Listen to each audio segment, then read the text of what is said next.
"Steady, girl," Maggie whispered, peering down from the bluff, leather reins held taut.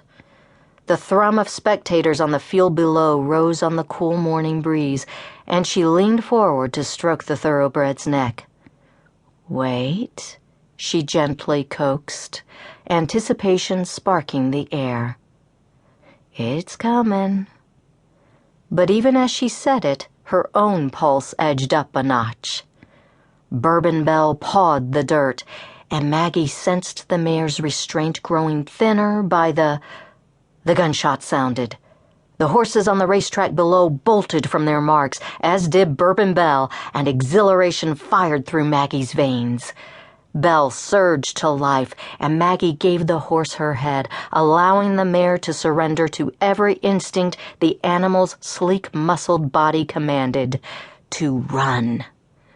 Bell's hooves pounded the smooth dirt path, and Maggie imagined that this was what Willie experienced when he raced Bell around the track below, except the boy was less than half Maggie's weight, so he and Bell all but flew, just as she expected the pair to do again at the heat later this week. 1.25 miles, barely a 2-minute race, but the thud of Maggie's heart marked the time as Bell rounded the familiar curve in the path, the mare's powerful stride devouring the distance. Crouching forward, as she'd trained Willie to do, Maggie felt the wind whipping the pins from her hair, and she relished the freedom that only this kind of riding could bring. And though she knew the peace was temporary at best, she embraced it. Bell thundered down the path, and Maggie urged her on, the starting point looming just ahead. At that moment, a chorus of cheers rose from the field, and Maggie looked to see a thoroughbred flashing across the finish line below. Bell powered onward, slowing only when Maggie tugged the reins. Breathless, Maggie paused and let the pungent sweetness of the field grass fill her lungs. She reached to scratch the place between Bell's ears. "You did well, girl." Maggie took another needed breath. "I was the one who slowed us down." Bell whinnied as though acknowledging the fact, and Maggie smiled. The winnings from the upcoming heat, if Willie and Bell won, which they would, Maggie felt certain, wouldn't come close to paying the back taxes owed on Linden Downs, but she hoped it would be enough to pacify the tax and title office again.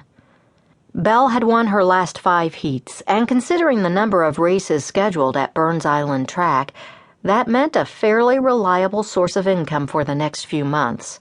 But what Maggie's sights were set on, if Linden Downs could survive that long, was the inaugural Peyton Stakes to be run that fall, the largest race in the country with the highest earning purse in history, and it would be run right here in Nashville at Burns Island.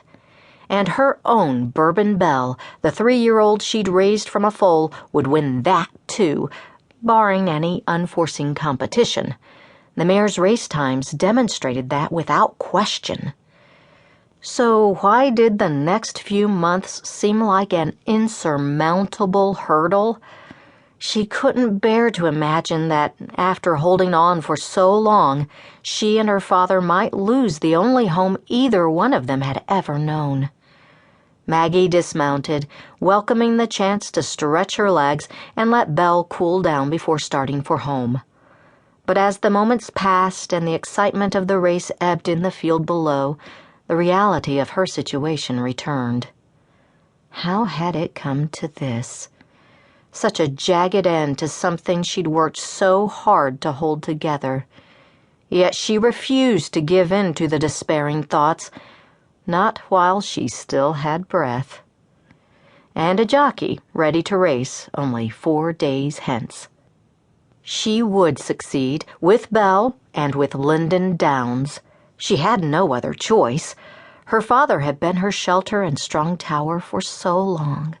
Now it was her turn to be his. Maggie retrieved the pack she'd laid aside earlier along with her rifle. The pack she stuffed into the saddlebag, and her rifle she secured in the sheath tied to it. racing and shooting all in the same day. The term blissful came to mind, but didn't quite seem befitting of the activities. She climbed back into the saddle and nudged Belle toward home, but quickly realized Belle wasn't interested in trotting or even cantering. The thoroughbred wanted to do what she did best, and Maggie happily obliged.